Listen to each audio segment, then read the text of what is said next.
Well, hello, Zach. Hello, Steve. How you doing? Oh, just fantastic. Football is, I guess, officially back, kind of, because it's preseason. I think it never left. You know me. Well, Like that's true. you can't come to me and go, I think it's back. It's like when did and I'll, because now even my friends know this now. Like if they come to me and say, "Hey, can't wait for football to return," it's like, when did it leave? Like, and then you'll get into a conversation like, "Oh God, I don't want to hear you talk about these other leagues." I'm like, too late. You triggered me. I'm Well, then, in. then let me rephrase this. NFL is back. There you go. See, I'm cool with that. If you say the NFL's back, which it is back. Preseason to me, I know it doesn't count for anything, but that's when you start analyzing harder onto the game. It's back. It's back. Yeah, It's, yeah. Well, it's back. that means Bear Down is back, even though yesterday I had to do my own little rant on one. I got pissed off, so I had to just vent for 15 minutes. Yeah, Uh, I kind of got a clip of that before you then proceeded to ask me, "Hey, you want to jump on to start it off?" I'm like, "Yes, I do have time. Yes, please. Let's do this." Because my job is not let me follow the Bears as often as I want to, but I did catch up for this preseason game, and that I kind of get some points you were kind of venting on. yeah, I had There's some no, good stuff too, though. yeah, I had no intention of it. Like we had football practice. I had to get a haircut, even though I don't have much hair left. I had to do all that. Came back, and I have NFL Plus, so I could like catch up and catch up to the game. And I'm watching it. I'm sitting there, just enjoying it. I'm like, I'm not going to look at this. I'm just going to look and see what looks different, from a offensive style. What kind of players? How tough are they going to play? What's the defense look like? That's all I was doing, and I Sure, was sure. having a good time. And then you get on Twitter, and that's where it kind of gets ruined. You get on Twitter. That's this is where that falls apart. As soon as you bring in Twitter or X and Bears discussion, it's over. It's Oh, I got to officially change the over once you get on there.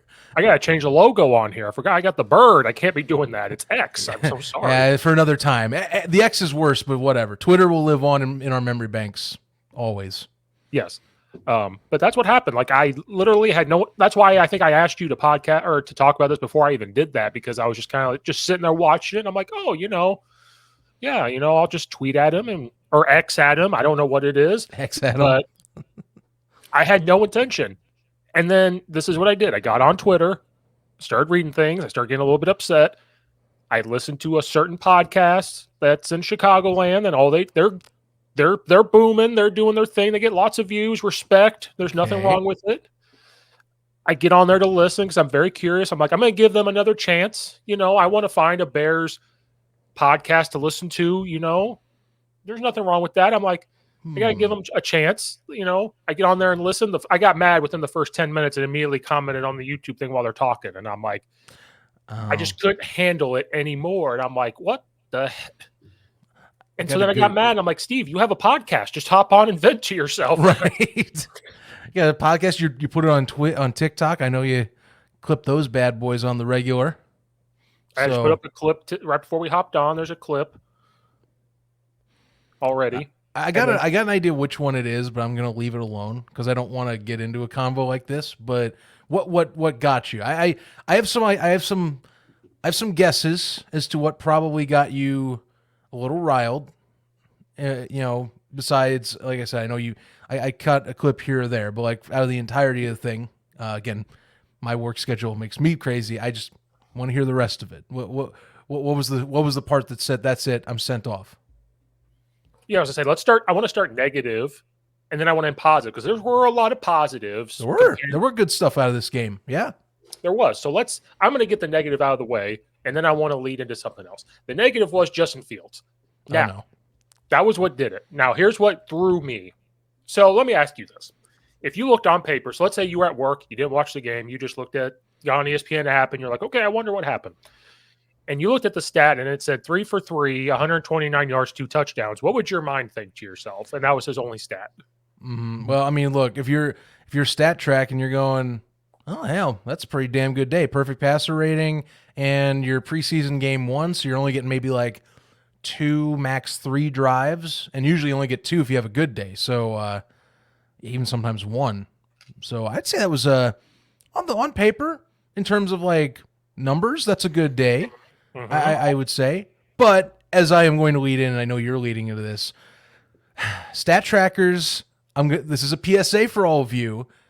Context is key if you're trying to evaluate how a day went. And then this isn't detracting from a said performance, because that's not what I'm trying to get at. But if we're waiting to see improvements that we've talked about on the show from a certain player, Justin Fields, yesterday I thought was more of a better statement for his supporting cast and the line than him. So what's with the hype from yesterday? Yes. See? Yes. And this is why. Because very first play of the freaking game, I loved it. I formation, play action to the fullback behind the line of scrimmage, and he got, I can't remember, like 7-8 yards or something like that. And I was like, that's as simple and stupid as that looks. I was like, perfect. That is a perfect opening play. It works. Loved it. And then they throw a tunnel screen to DJ Moore, and the lineman blocked it beautifully. DJ Moore is fast. And I want to make this clear. My negative comments were not about DJ Moore. Love him. I was like, this is a great receiver. He's going to do great things. He was super fast, did his move, boom. But what did Twitter do? And these experts at ESPN and Fox and these podcasts, what did they say? DJ Moore, touchdown. They didn't talk about the blocking from the O-lineman. They didn't talk about the blocking from the receivers. And I said, give DJ Moore credit. And that's all my 15-minute rant. I said, absolutely give him credit, because you don't make that touchdown without that speed. But nobody talked about the blocking. Would last year's lineman block that hard? Maybe not. Would the wide receivers last year block that hard? Maybe not. And then the other thing that pissed me off was, give Justin Fields playmakers and look what happens. And I went, what do you mean? All he did was churn and throw it to the side. I said, I could do that. I do it in practice. I could do that. That's what triggered me right then and there.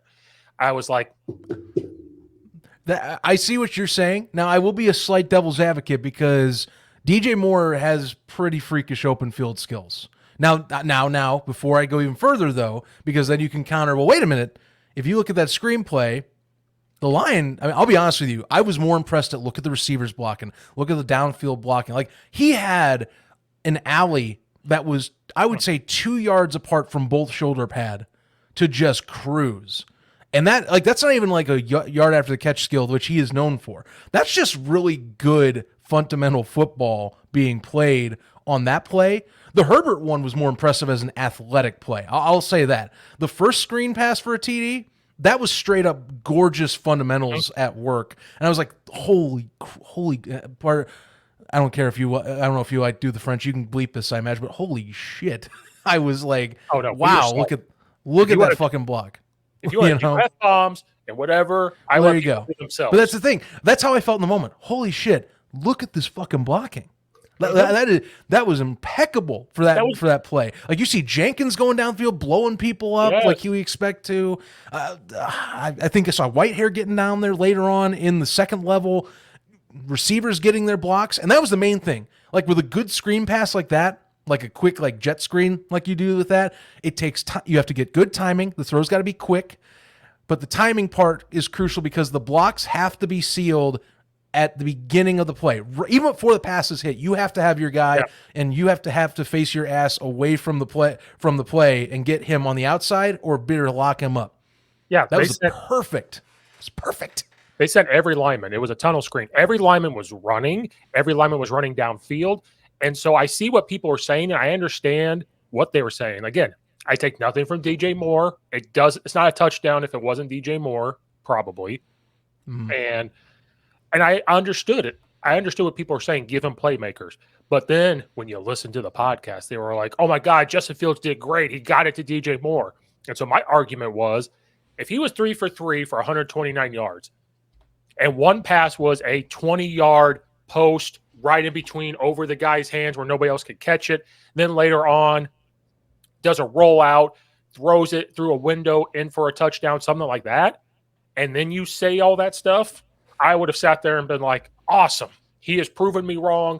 He's here. It's great. He already looks better. It was just the way the tweets were happening. It was all about Justin Fields. They didn't give DJ Moore all the credit. They started to be more about him.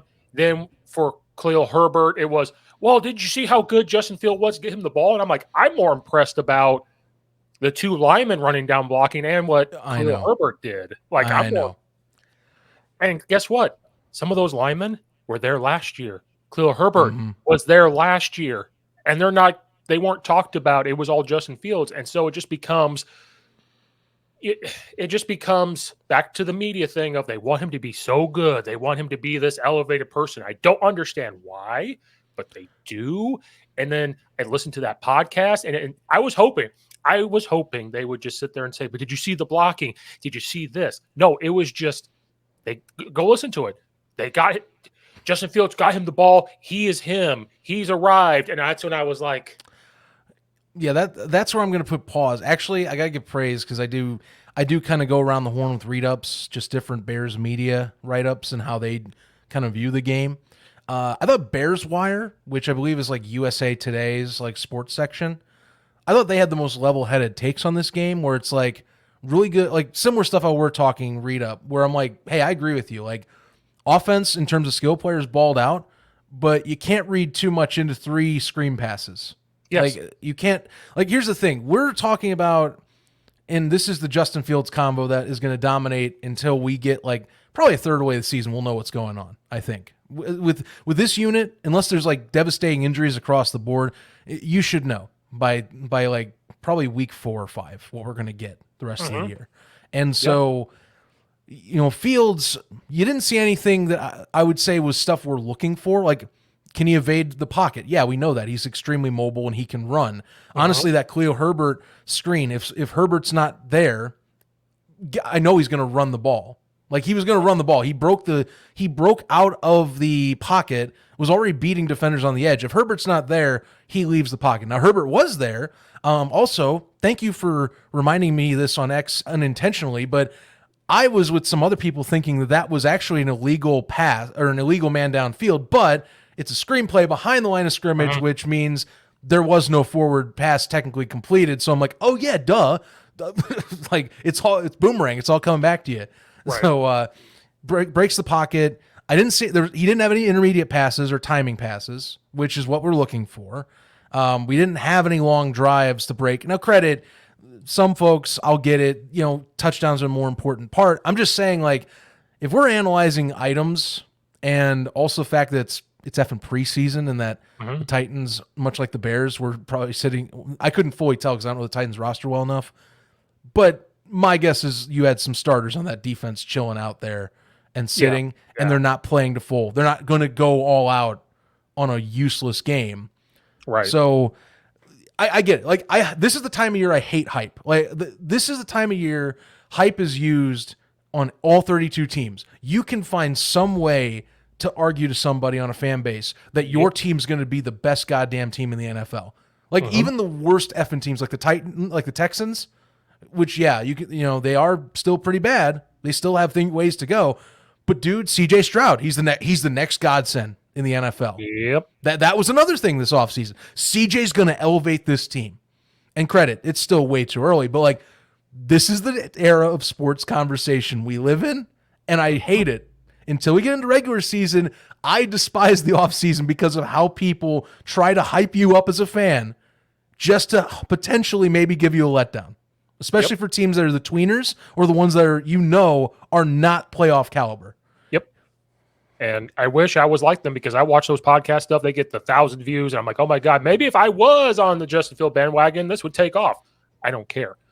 Like, if I would have hopped on there to listen and all they said was, hey, we can't really evaluate him. He threw some screens, but guess what? Like, that's what they're going to do the first preseason game. When we get to preseason game number 3, if they start to open it up, we'll get to really see. Maybe they don't want to show too much because it's the Packers week 1. If they would have said that, I would have watched the whole episode. I would have kicked back and been like, let's talk about the blocking. Let's talk about the wide receivers. Let's talk about the backup linemen. Let's talk about the defense, all that stuff. Let's talk about that. But no, it was all focused on he's here. And I mean, if anything, those long screen pass touchdowns took away us actually seeing maybe some of the development, because a lot of this stuff I've been hearing from camp as of late was like, oh, hey, Chase Claypool's been killing it on one-on-one drills, and he's been beating defenders on one-on-ones. Like, I wanted to see if he had developed a little bit more chemistry than last year and they were going to use him more than just a deep ball threat. How was Darnell Mooney look, in this 3 receiver set? We didn't get to see that. Obviously, I think we might get maybe a series against the Colts, because that'll be the last time. After that, week 3 is going to be the everyone else gets to play, and that's all we're focusing on, is seeing what our roster's got. Right. Beyond that, that's it. This is the last chance you're going to see anything, and I guess try to, hype up or kind of get what you might be paying for week 1 is next week in Indianapolis. Yeah, and the same podcast people have been at training camp and things. I try to read. I try to read it all. They said something about they so far in team stuff, him throwing the deep ball has not happened as much as they would like. So that's why I was very curious to see, okay, why? That's what the report was, is like they do throw the deep ball sometimes, but they're not throwing it as deep as maybe they should because of who they have. Right. But maybe this is, and then after I put that episode out there, I sat down, I put Moneyball on for some reason. I was like, this is one of my favorite movies. I'm putting this movie on. And I started to think about it, and I go, but what if this is the Bears stuff? What if they're just really good at screens now? Like, maybe this is their game. And I'm like, I'm okay with that. Like, positively, I'm glad we have DJ Moore, because that was electric. I'm glad once we see what Chase Claypool can do, it'll be fun. You saw Khalil Herbert, we already knew could catch a ball and do some things. No. I thought the O-line, because we're moving to positive land now. Like, there was a toss crack thing, and Wright, the new lineman, he was out there trying to block 2 people at one time. So it's from the offensive line perspective and the backup lineman, I thought, the run game, it'll get better. I thought the offensive line was playing harder. I thought the receivers were running pretty hard. I thought, from a first preseason game, from the offensive side, they wouldn't get to defensive side, because defensive side I thought was fun, besides a couple things. I thought they were just playing harder besides that. Like, I moved on from the negative part to positive land, and I was like, yeah, but look at the linemen. They were playing a little bit better. Kramer was out there. He started to look a little better. That'll be a great backup center, if not maybe the starting center, because he got bigger. He was, doing some good things. I was trying to watch it. But, yeah, besides that. I see the way I interpret it, just kind of reading around from what I've seen, and some of the highlights, just kind of gathering pieces and bits, which I think this is the game that convinced me I'm also going to pick up NFL Plus, because my work schedule, just a little personal note, my schedule's wild, and I am basing that I will not be able to watch games on a regular basis. So replays will be find a new job. Don't tempt me like that. I gotta look around. I gotta get back on the market. Hey, do you let me have my Sundays off? Perfect. You are the best job ever. I don't care how you treat me at work. I get to go on a weekend and sip some back at my local Bears bar, which there's one in Arizona that I gotta go visit. It's in my neighborhood. I have to go and check it out. I'll give you a full review next Bear Down show. But no matter what, you can find one. Tweet Brian Urlacher and tell him to show up, because he lives in Arizona too. Oh yeah, I should. We have a special show, one-on-one. So yeah, I got to do that. But lineman wise, I thought overall pretty good performances. I didn't see anything that was really, I think, stuck out that I found poor. Like I said, I love the DJ Moore blocks. I thought that I thought honestly the starting 5 did a pretty decent job, all things considered. Yep. This is more reading material and trying to kind of eyeball it from reading material. There's a lot of praise around the Bears community for Alex Leatherwood's performance at guard, which, I mean, that was a big move. He was kind of moving inside to adjust his game, and I think that's paying off from the looks of it. So I like to hear that. Good reserves, at least. So much better place we are at the beginning of the season, lineman-wise, it feels, than last year, which, again, if we're talking Justin Fields development, like, hey, we're not just going to say, like, oh, it's everything Justin Fields. We know it's not supposed to be all Justin Fields. There were things that need to be fixed last year. But now, I'd say everything on the offense should be in the right place to deliver the best possible outcome. And I'm very confident in this squad with all those pieces being there that I shouldn't have to worry as much about the O-line and everything like that. It's this shit right here that pisses me off. I know it is. I know. I've read that same tweet or post. They call them posts now. It's annoying. I read the same post too. That's why I hate to be like sounding elitist here. I really do. because that's not how I want to be with talking football. But a football fan that wants to be more educated about the game, or sorry, they want to at least understand the game more and how you read into stats and how you understand how a performance is. That's what you need to do. Now, the QBR rating, I don't know. That's a little skewed because, I mean, look, as long as he delivered those screen passes accurately and on the dot and that they weren't some disadvantage to receiver, like, yeah, he's 3 for 3, 158.3 because there was no flaws. Like, the only flaw I saw was someone nitpicking the DJ Moore pass that was slightly down and I think to his left or right. It was one or the other. That was it. I didn't even do that. No, I didn't even know that was. I looked at the pass again. I'm like, dude, if you picked on that, then it wasn't that nitpick was lame. If it was a nitpick, like you have a more credible argument nitpicking the coverage of the said passing stats. You actually want it like that because if it's too high and they get hit, then you're exposing their ribs actually. So boom. Right. So offensive wise, I was chill. I liked it. PJ Walker throwing a pick in his day. I mean, I don't know. I've heard Campy hasn't had too pleasant of a camp, which sucks because I was pretty high on Walker coming in, and this is just my spring football bias. I liked what he did in Carolina. So yes. Kind of unfortunate it's not been a good camp for him, but you got a few more games. He's going to get more reps. Bad performances like that, they're going to throw him back in because, I mean, yeah, he's probably the number 2, but I mean, do you really want to have to think about this more with Nathan Peterman being your number 2? Like, do you really want to open that conversation up? No, I would say give him more film time, see if PJ gets calmed down a little bit and gets a little more in sync with the guys he's going to possibly play with. And game 3 will tell that too, because you'll get some starting receivers out there, some of the starting linemen you'll get out there too, so you'll get more of a feel. Maybe you get some reps of Herbert or Deontay Foreman. But like that was the only offensive piece that I'm sitting there going, not a fan of that. But I mean, starting offense did its job, and the Bears defense, all phases of the defense, I would say, post the starters, all the backups had a really solid day. Yeah. Starting D wasn't so great, but there were guys sitting, but like all the backups, once they filled in second wave, it's a completely different team. Yeah. I mean, more positive to the defense. It seemed like they were trying to settle in at the beginning, and then as it went along, and not all the starters were playing, and it just, I didn't think they looked that bad. It was just some of the coverage breakdown, so just like they were trying to settle in. But they had 8 sacks. That was the big thing I took away. You looked at the backups. That was massive. You look at the backups, even the guys that would started the game, they may not be the quote-unquote starters when we get into the season.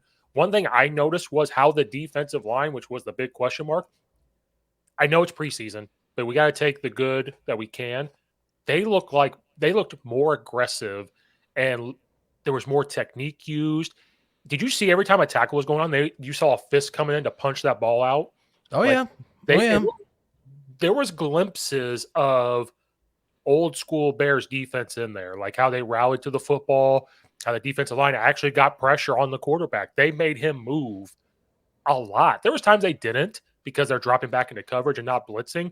But when they stunted up front, they used good bull rush techniques. They got the quarterback to move, which we didn't see last year. They were ranked pretty low in sacks, and they were ranked low in getting I guess it'd be the hurry up type of stat, I guess. I thought that looked fantastic. Even with backups, I was like, oh, he's got them playing tough, which is what we need. And Eberflus being ranked 32 NFL head coach, I laughed at. That was weird. One of those rankings came out that way, and I don't get it. I really don't get. Like, I think you have a better case to argue that Brandon Staley is a worse head coach than Matt Eberflus, and he's been getting a lot of flack lately. Like, he's on the hot seat, I think, to start the year because they're like, dude, you have a loaded roster. You should not be disappointing every year like you have been, So please, cry me a river. There's no way you can put Matt's not 32nd. He might be bland. I think he's a bland coach in terms of personality, but that's not a bad thing. You need a guy that's a stable rock, and that's all he's been in his career, like defensive coordinator or head coach so far. He just stabilizes. It's just about like, hey, the culture better work. Like, we need to get people thinking in the same wavelength. Yeah, which is fine. No individual, not as much individuality. It's more cohesive team. Yeah, like that's what the Bears needed. They needed they needed this is the standard type of guy. And I think that's what they got. And like I said, when they hired him, I wasn't mad about it. I was indifferent just because he's never been a head coach, indifferent about it. And that's why I didn't like that. But anyway, that defense, even backups, I was like, oh, they're playing way tougher and has way more energy for a preseason game than what you thought they would. Yeah, they are. So, like, They are. so after my negative stuff with Justin Fields, I sat back and thought about that. And I can't wait for the all 22 film to come out so I could go back and look at it if I have time. So far, they just have the 30-second replay or the 30 minutes, sorry. And I thought they played tough. I love the defensive line, how aggressive they were. They were going after the football. They 8 sacks. They had, 2 turnovers, something like that. And I think there was 4 turnovers total in the game, 4 or 5 combined. Yeah, honestly, that was one of the saving graces of the starting unit. Second drive was they did get a pick, or I think it was a pick or a fumble off Will Levis, because they were doing rotating drives for Malik Henry and Will Levis, or Malik Willis.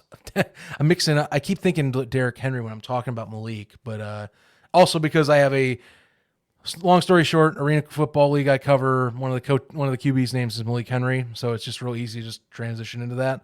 Mm-hmm. Last Chance UQB, if that sounds familiar to anybody, by the way. But anyhow, they were rotating that. And so that was one of the saving graces. His second offensive drive, they get a turnover. And then the next drive after that, it's a botched catch for a pick in their own territory. So yeah, I mean, those are saving graces first half. So good. It's too bad if we're talking turnovers that the Bears did, some of the youngsters or guys that I think are fighting for spots did have these.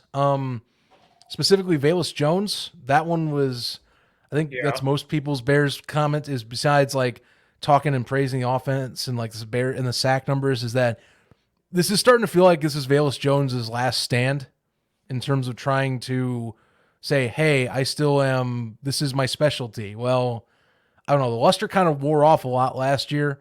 And again, he made the one main play from that contest is a poorly timed punt return where it doesn't even look like he wants to aggressively get it. He does what he does, like the dangle arms, and tries to kind of like, see if he can get it on the last second, maybe fool somebody, and complete botch. Like, it was a complete botch. And, he's competing with Tyler Scott.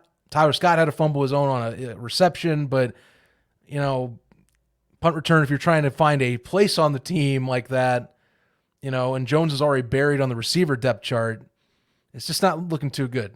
No. There. And I have a bad feeling he's not going to last through the preseason if this keeps happening, or practice squad. Like, hey, you're see ya. He wasn't bad on the kickoff return. It's the freaking punt returns. That's right. I mean, I don't mind if you switch it up. Like, if you find a way to make it work where, like, you put Jones on the kickoff return, and then maybe Scott pans out and you put Tyler Scott on punt return, because Tyler Scott's a speedster. He's got to be used. This pure raw speed and quickness, as long as he does enough in camp, you should keep him on the roster and figure out what you want to do with him.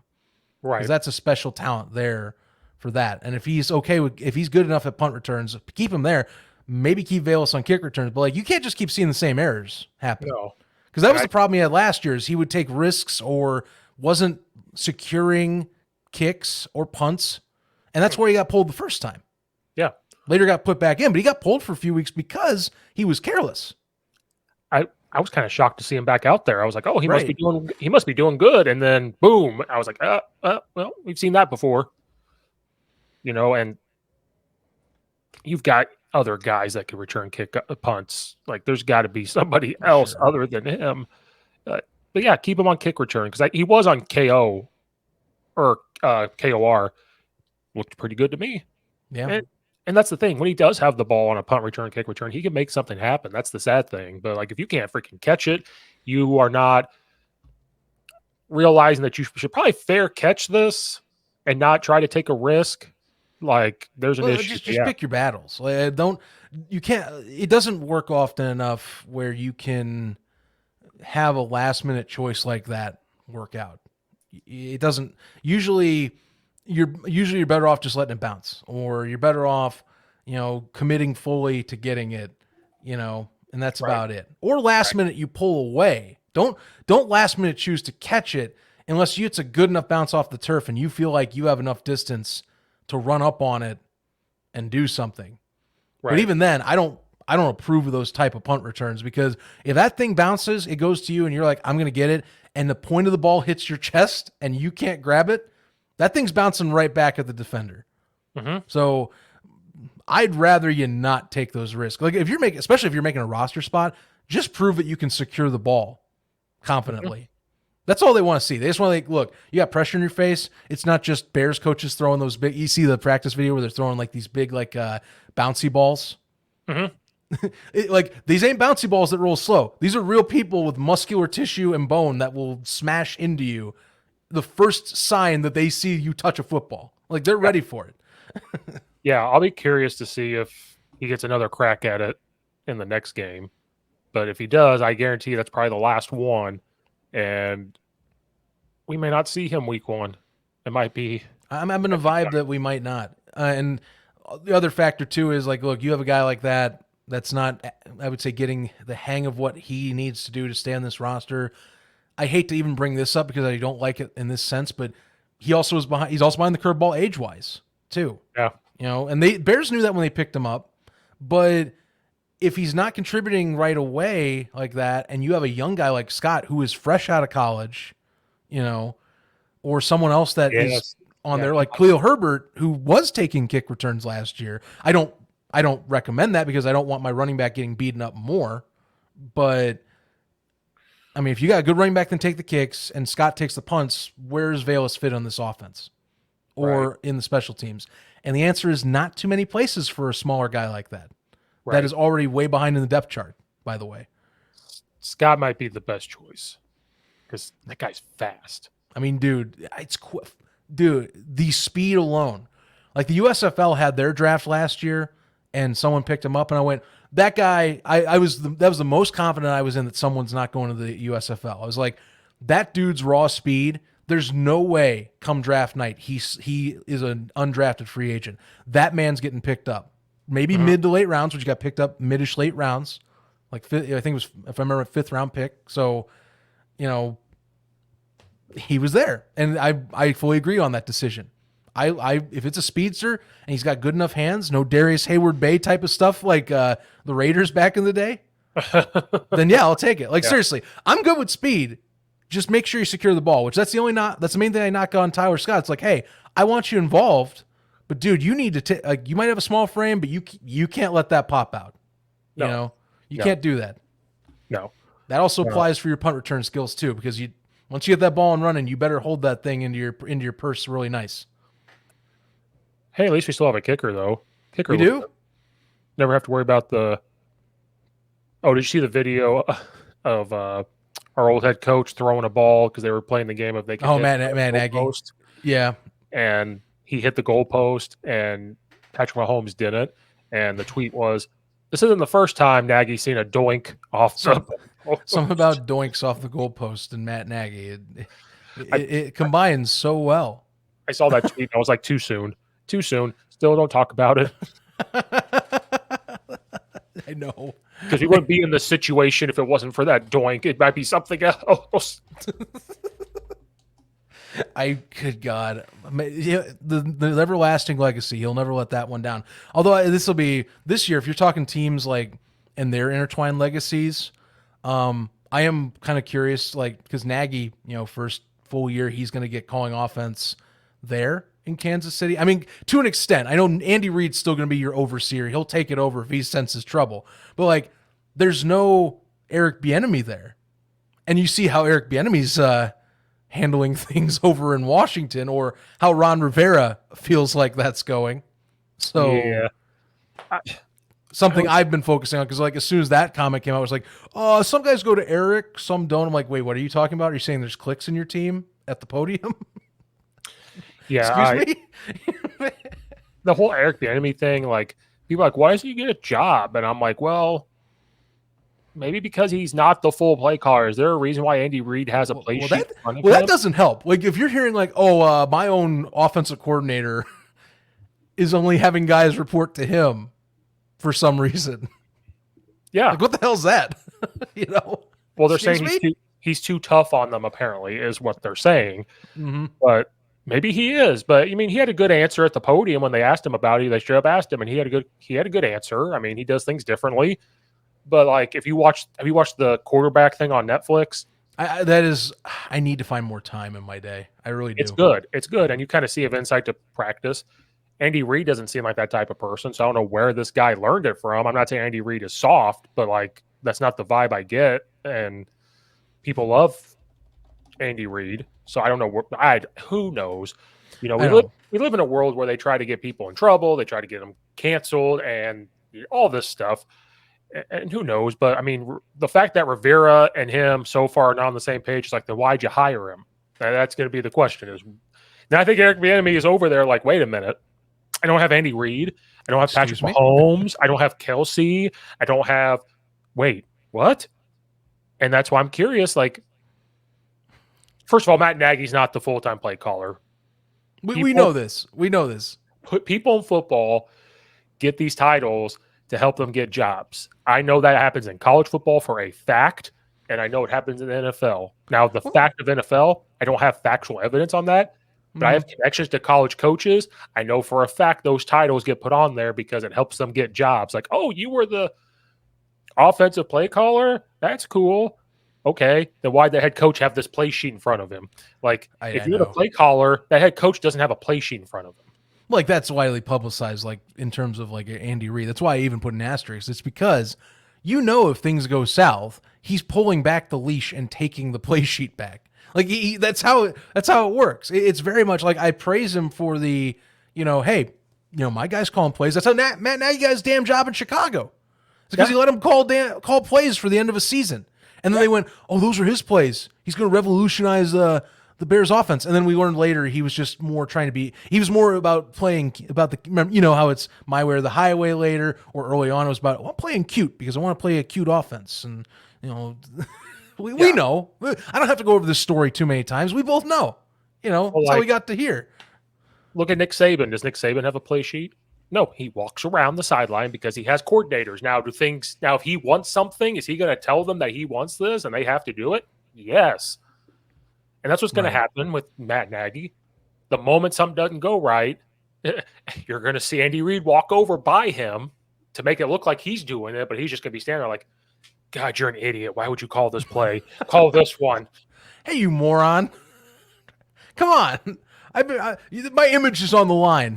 His image that's barely scratched. Although interesting because like that image is on the only image on the line like that I can think of is just listening to people rip Bill Belichick apart this offseason.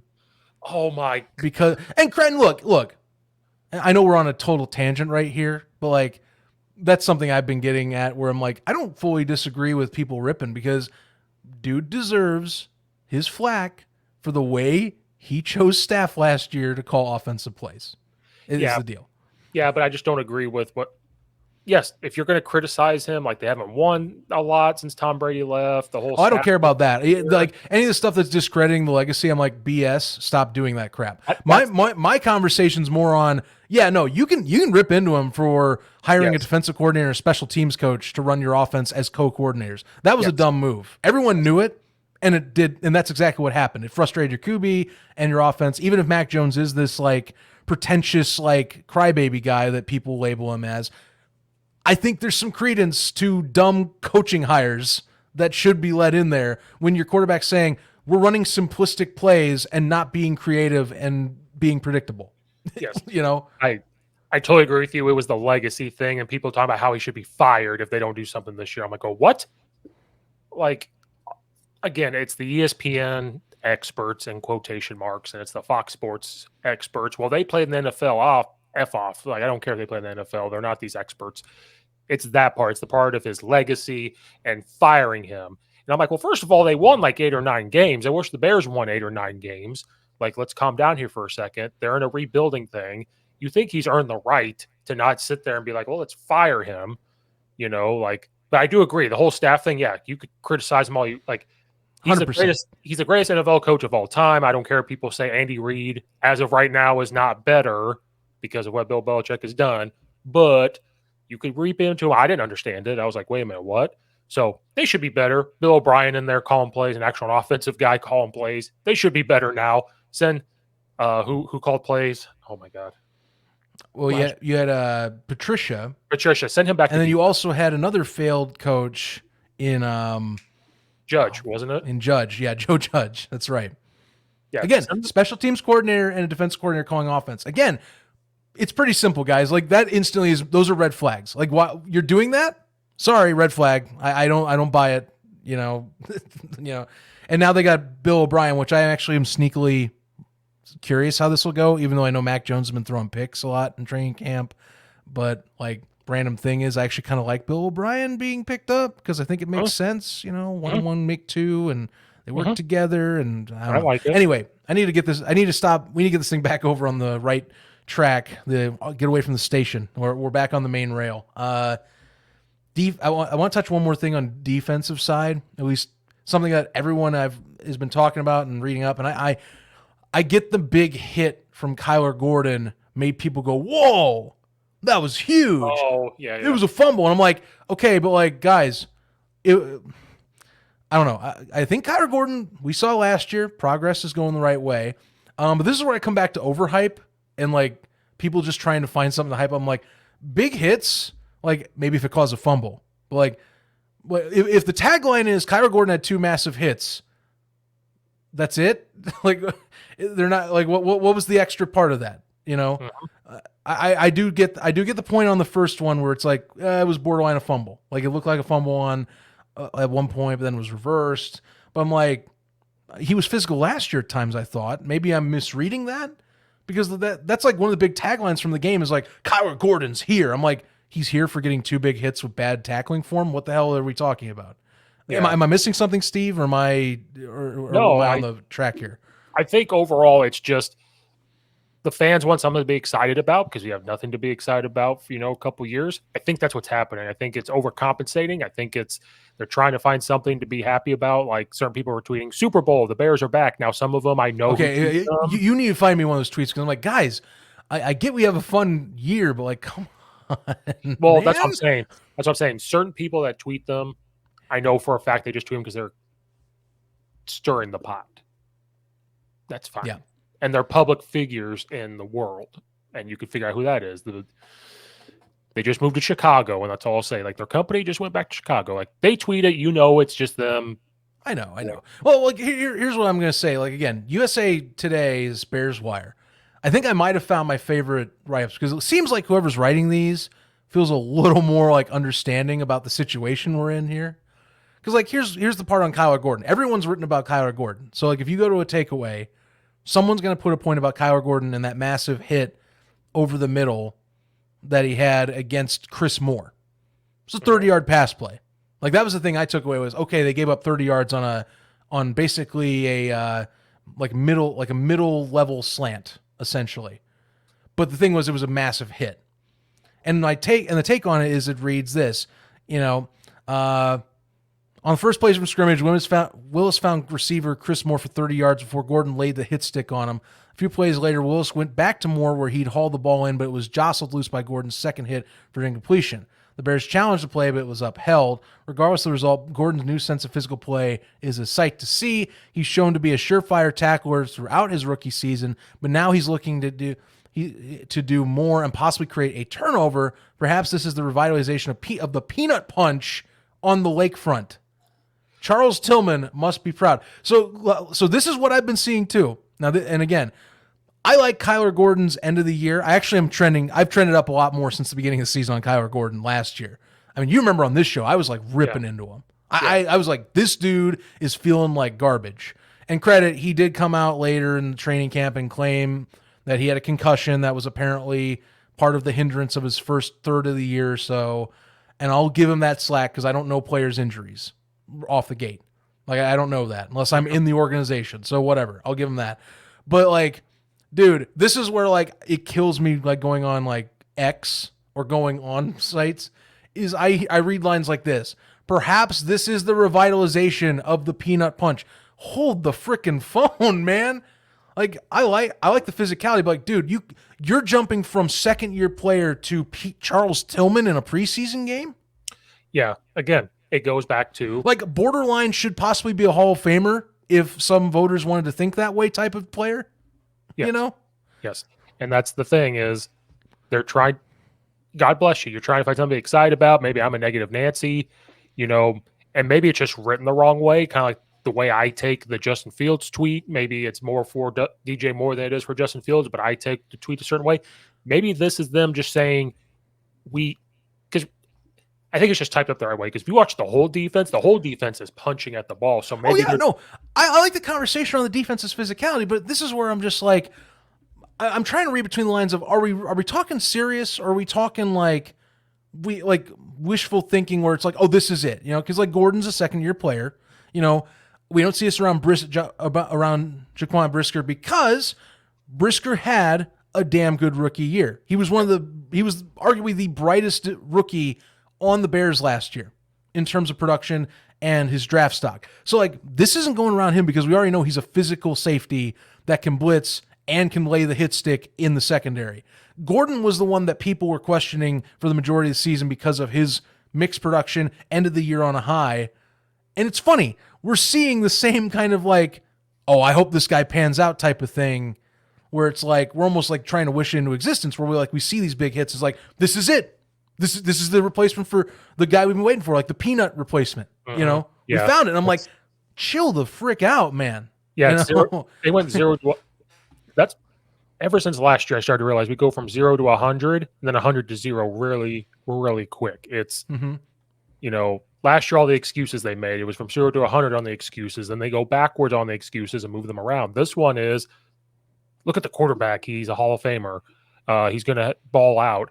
Well, where was the proof from week one? Unless you're talking now, again, is it typed up wrong? You could say, hey, from training camp to this game, this is what we're seeing. This is why we're saying this. Cool, but you don't say that, so I'm taking it this way. This one has Kyle Gordon in training camp because we're not there to watch. I would love to go watch every day. I wish that was my job. I wish I could go every day and watch it.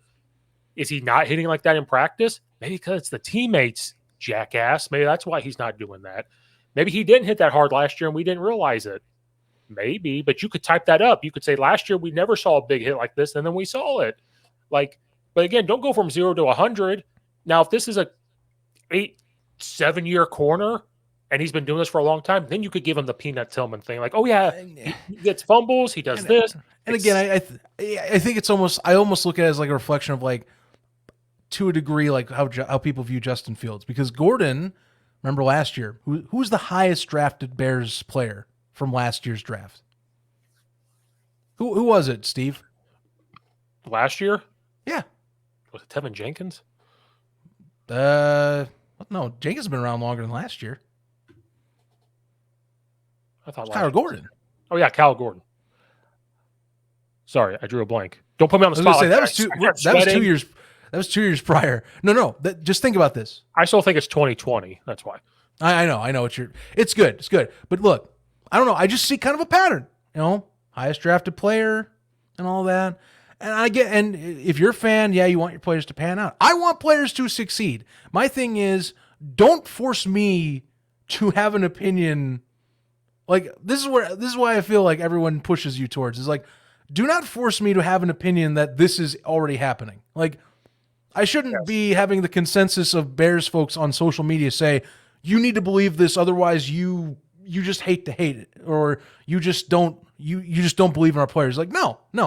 I can look at film and all that, you know. And so if I read up and I watch the film after reading up that, you know, these big hits were a key part of the day, I'm like, yeah, it was good, you know, good pass breakup and all that, but you know what I'm still going to hit on is your secondary gave up a 30-yard pass on a slant route, and it wasn't his guy. He came across the field and had a good hit.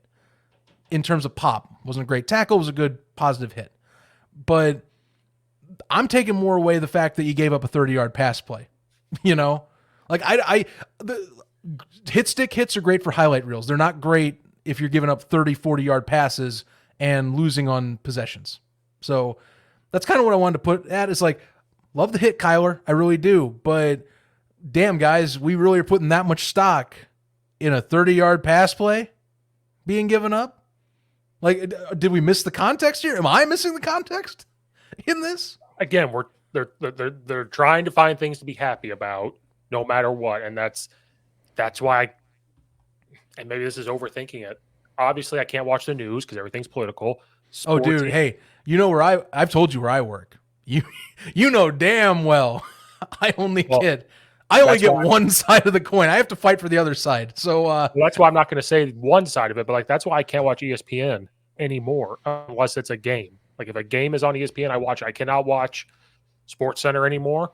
I cannot watch any debate shows anymore. I just can't because of this stuff, this type of stuff, and that's why I can't read certain things. And it's peeled over into some podcasts, like some podcast shows, and I just can't do it no more. But like, yeah, I mean, Bears, Bears fandom ever since 2018, 2019 has been very hard to deal with because stuff like this, and on my rant for 15 minutes, I said people don't know how to watch film. They don't understand the big concept of it, which I don't expect people to because they're fans. If they're just fans and they're watching it, they're going to have those takes. I'm a football coach, so I look at it from a different viewpoint than people. And that's why, like, I want to get the all 2022 film before I say anything. I want to go back and watch the highlights and just be like, yeah, that hit's awesome. Give him credit for the hit, but don't sit there and say, well, he's arrived and he's Peanut Tillman. Week 8. I think that's the main thing that got me stuck, where someone I've seen, it's not just that piece. Like I've seen it around where it's like a few other pieces of like, oh, yeah, peanut punch. The peanut punch is being referenced. I'm like, man, you're really digging there for that peanut punch reference. Again, like I see it. Bears corner hits hard.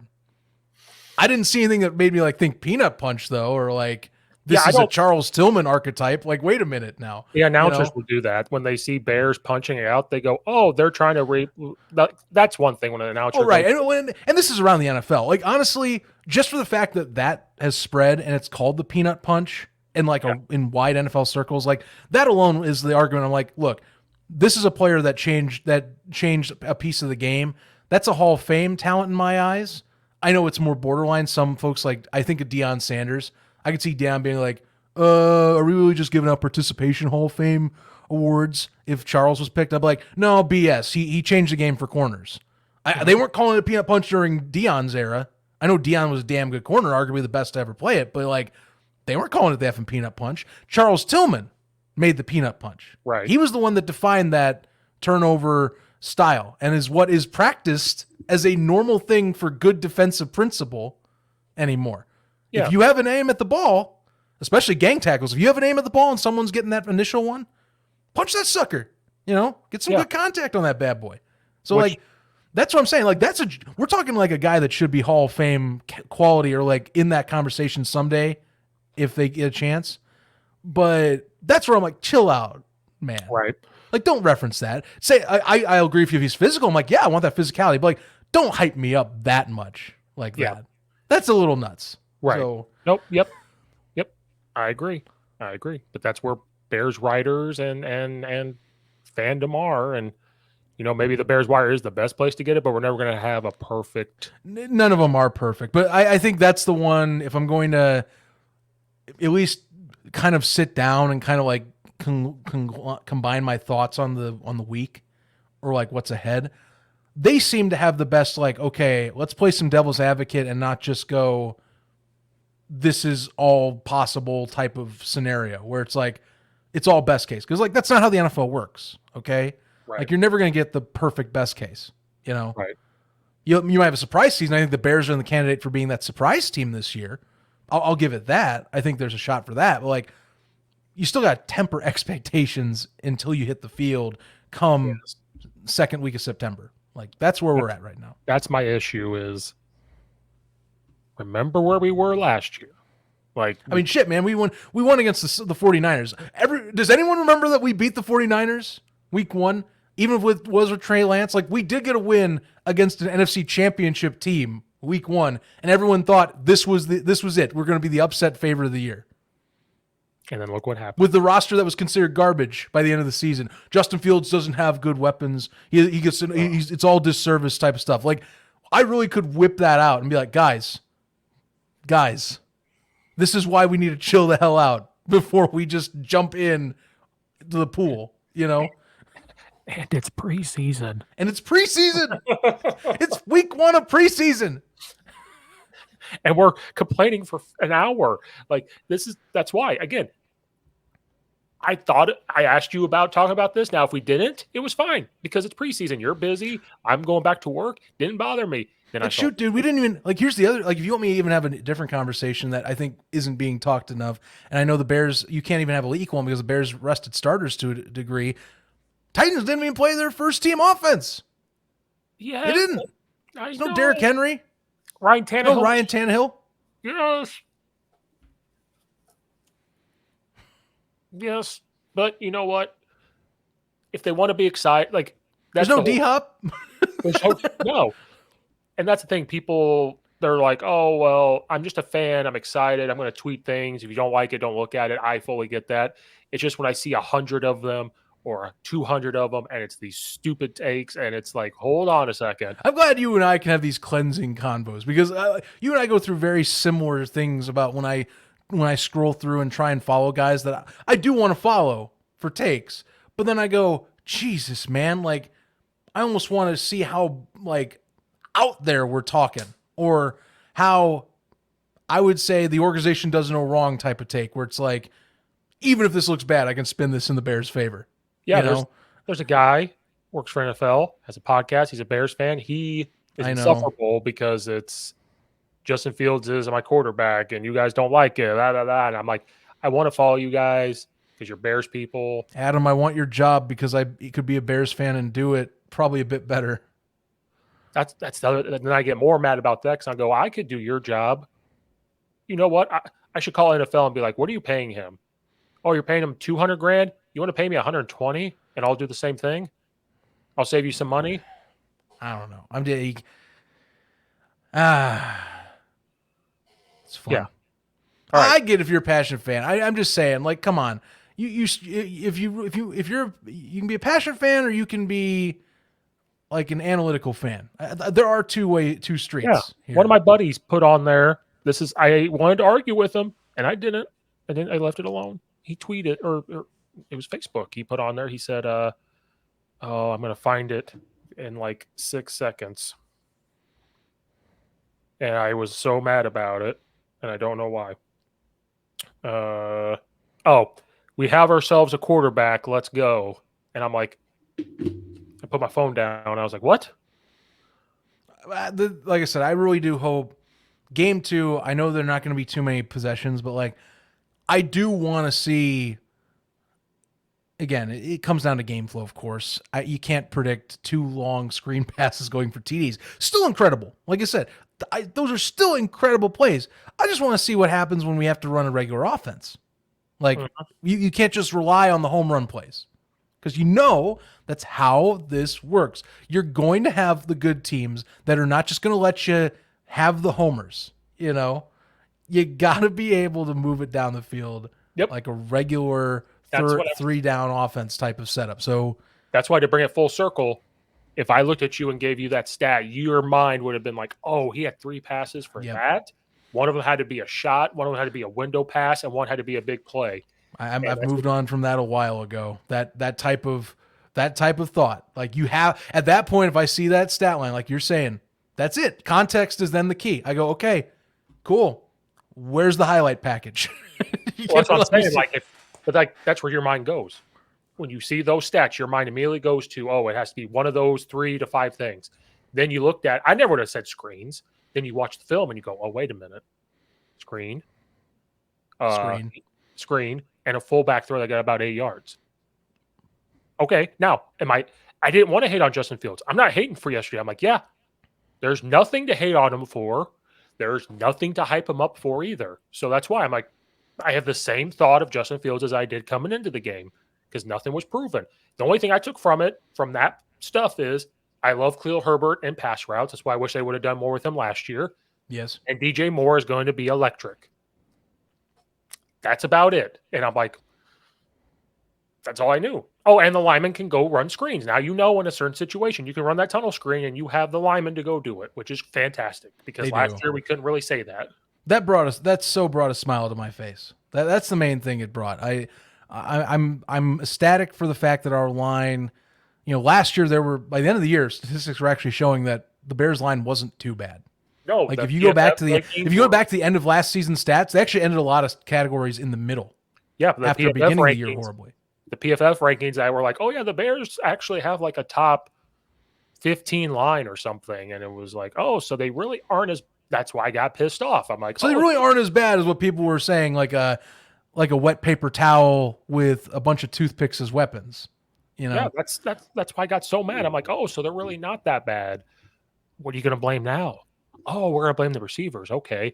Oh, watching these podcasts at the beginning of the year, you said it's all their fault. And then when the season was ending, well, Justin Fields really hasn't proven himself as a passer. So that's why there are a lot of pressures on him. I'm like, oh, I was saying that week 3. Mm-hmm. That's all. Yeah.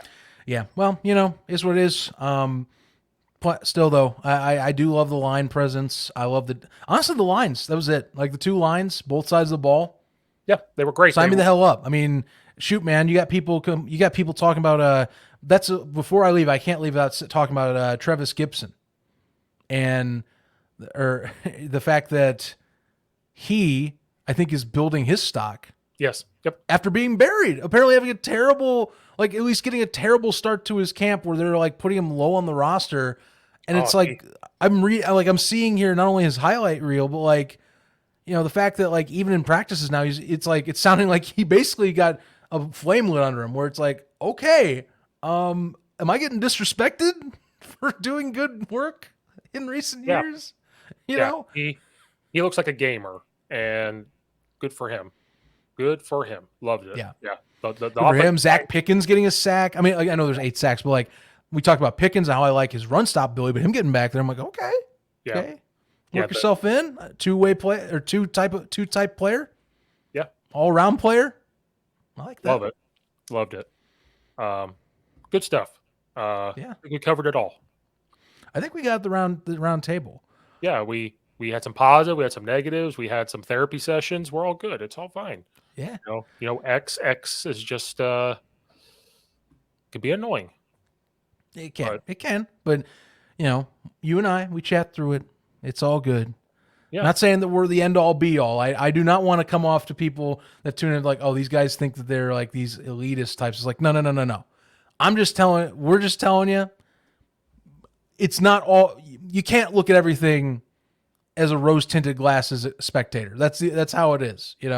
Well, you have one thing wrong. I know everything, so I just want people to know that I know. Okay, well, I don't know everything. I think I am educated enough in the sport in terms of viewing. He's a coach, so he can always one up me. Like, well, I actually coach football. You're just a fan in Arizona. You don't even live in Illinois. Like, what the hell's wrong with you? Well, there goes all your credit. Anyway, were you a Cardinals fan that followed them down there years ago? Have you just not aged at all? No, you want to live with Brian Urlacher and Jim and McMahon. Yeah, I mean, I'll go do that. I go play golf with McMahon. If I can go find him, just tweet at him if he follows on Twitter. Just go find him. Actually, he probably, given how he interacts with people, I bet he would if I found a way to creatively say, hey Jim, you want to meet up at so and so course? He probably would. Hell yes. Probably Jim, would. I've got a original copy of the 80s of the Super Bowl 20 guide at my house. You want to see it? Let's go play golf. I'll show it off to you again. It's vintage. Yeah, there you go. That's how you could do that. Screw everybody else. All right. Zach, thanks for coming back. This was a bear down segment. We got through everything. We'll see if we can keep this going throughout the season. Zach's very busy, but we will figure it out. We'll take a shot. I will be on here. If I can be on here, I will talk the week. That's all I'm going to tell you. So thanks, everybody, for watching or listening. We will see you guys next time.